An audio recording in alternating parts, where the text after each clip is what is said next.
පාප මිත්‍රයාගේ ස්වභාවය මොකද්ද? කරුණු දෙකකින් පාප මිත්‍රයා හොයාගත්තා ඒක. මං මේ කියන එක කැමති නම් පිළිගන්න පුළුවන් නැත්නම් නිකන් ඉන්න පුළුවන්. අපේ වයිෆ්ට පිටින් ආරංචි වෙලා මගෙන් අහනවා. පුදුම මිනිස්සෙක් නේ. ඔන්න අර කරුණු දෙකෙන් යුතු යාළුවා අතාරින්න. කොහොම හරි බයනගයි. දැන් හොඳට බලන්නකෝ යාළුවා මතක් වෙනවද කියලා. අනිවාර්යෙන් කෙලවෙන දවසක මේ වචන එදාට ඇසේවා. හොඳ යාළුවෙක් නම් මට නෝට් වෙද්දී යාළුවා වෙනවට කරන්න යාළුවටම තට්ටු කරන්න එපා. මට ගොදුරු වෙන්න දෙන්න ඕන. ඒතකොට තමයි ළමයා ඉගෙන ගන්න යාම. හරි? බලන්න. තට්ටු කරන්න එපා. ඒතකොට එයා හැම වෙලෙම මේක කරන්න ගන්නවා. එහෙමනම් මෙහෙම කරන්න තට්ටු කරලා කියන්න ඔය වැඩේ නවත්තන්න කියලා. ඒක කමන්නේ. ඔය නවත්තපන් ගන්න බලනවා. හරි? ඔය කරන්නේ ඒකට සපෝට් කරනවා. බැලුවා. ඇයි? බැලුවා. දැන් අහක් බලන් ඉඳලා කව කරනවා. ඒ තමයි ඇත්ත කතාව පාප මිත්‍රයා.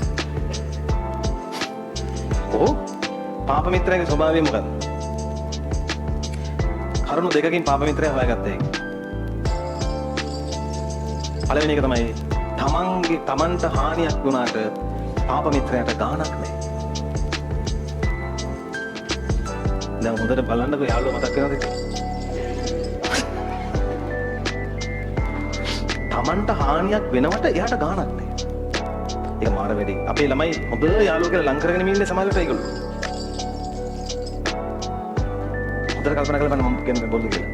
දෙවෙනි එක තමයි පාප මිත්‍රයාගේ ලක්ෂණය තමයි දුර පේන්නේ.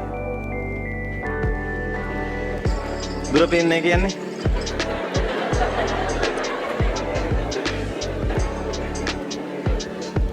දුර පේන්නේ කියන එකේ තේරුම මේකයි. එයාට මොනවා හරි වැරදි වැඩක් තමන්ගේ යාළුවත් එක්ක කරන්න කිසි බයක් නැහැ. මොනවා වෙයිද මොන අනතුරු වෙයිද කියලා හැඟීමක් එහෙම නැහැ. අහපු ගමන් කියනවා කරමු කියලා. හොඳට බලන්න මේ විදිහේ අය ඔයාලට හම්බෙලා තියෙනවා කියලා. හම්බෙලා තියෙනවා නම් දැනට හම්බෙලා ඉන්නවා අතාරින්න. මං මේ කියන එක කැමති නම් පිළිගන්න පුළුවන් නැත්නම් නිකන් ඉන්න පුළුවන්. අතාරින්නේ කාට යහපතක් වෙයි. එච්චරයි. ඔය ලක්ෂණ දෙකෙන් යුතු යාළුවා හරි භයානකයි. ඔගේ භයානකම තමයි රහස් රකින්නේ. රහස් රකින්නේ. තමන්ගේ යාළුවාගේ රහස කියන්න කිසි වෙලාවක දෙපාරක් හිතන්නේ නැහැ. ඇයි? ඌට මොනව පේන්නේ නැද්ද?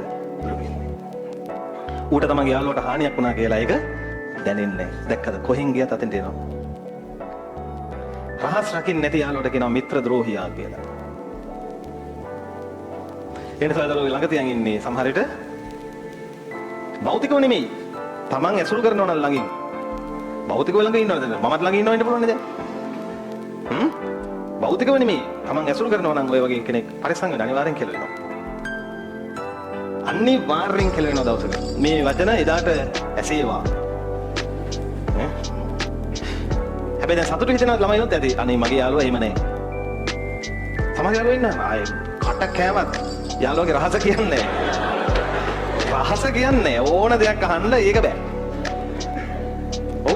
දැන් පුද්ගලිකව මට ඉන්නවා යාළුවෝ මුඩ නෑ මට ඉන්නේ කීප දෙනෙක්. කීප දෙනෙක් ඉන්නේ.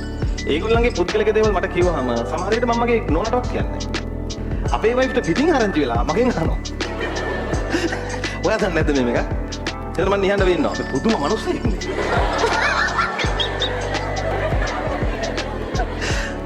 එහෙම කියන්නේ.